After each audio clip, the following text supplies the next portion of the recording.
Ngayon, let's do assistance doon sa client natin from OFW Canada. Ang pinadala niya dito is the SPA, si Sir Chris. So puntahan natin siya doon sa location, office ng turnover office ng Pagsibol Village.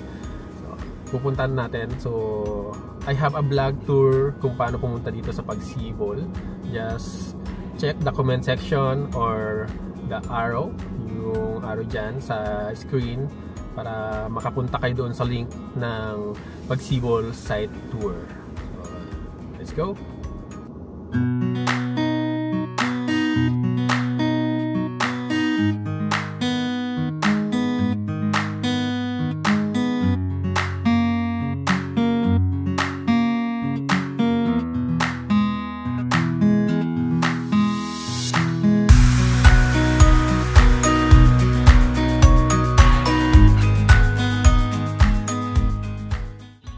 So ngayon, nandito na tayo sa turnover ng unit. So, house inspection with the client. So, si Sir Chris yung nandito for the inspection. So, ganito yung actual turnover natin. We have a concrete parking area dito sa labas. And ito po yung napili nilang bahay. Then, mayroon na siyang screen door. So, ito, screen door. And stepping pad, naka ano na rin siya, tiles.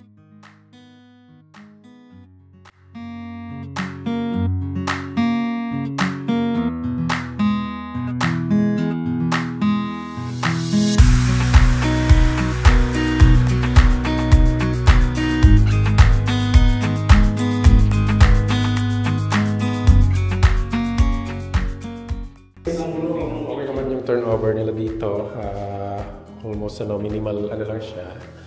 1, 2, 3. Meron na rin siyang lightings, provision for the aircon, so dalawa. Flooring is vinyl tile.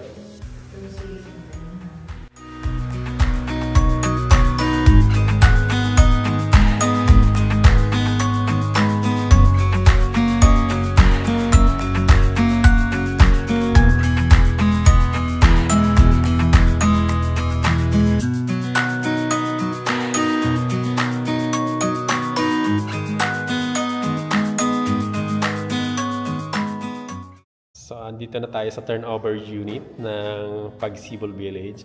So, andito sila client. So, si Sir Chris and the wife. So, Sir Chris, ano naman masasabi mo sa turnover ng unit natin dito sa Pagsibol Village? Sir, okay naman siya. Medyo may konti lang pero okay po.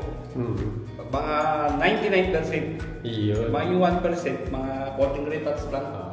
Konting ano lang. Hindi naman hindi naman mawala sa ano yun, sir, di ba? Yes.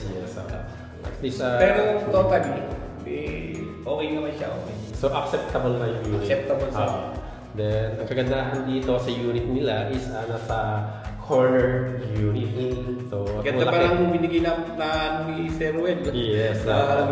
So, yun yung advantage natin pag maagap tayong kumuha ng unit dito sa Pagsibol. Kasi ngayon, lahat ng unit na natin is more on the inner unit, 54 square meter lot area. Itong unit nila is nasa 70 square meter. So, ganon, mayroon pang extra space.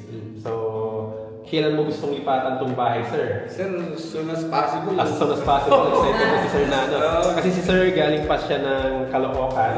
So, doon po yung ano nila, which is siguro gusto na rin nilang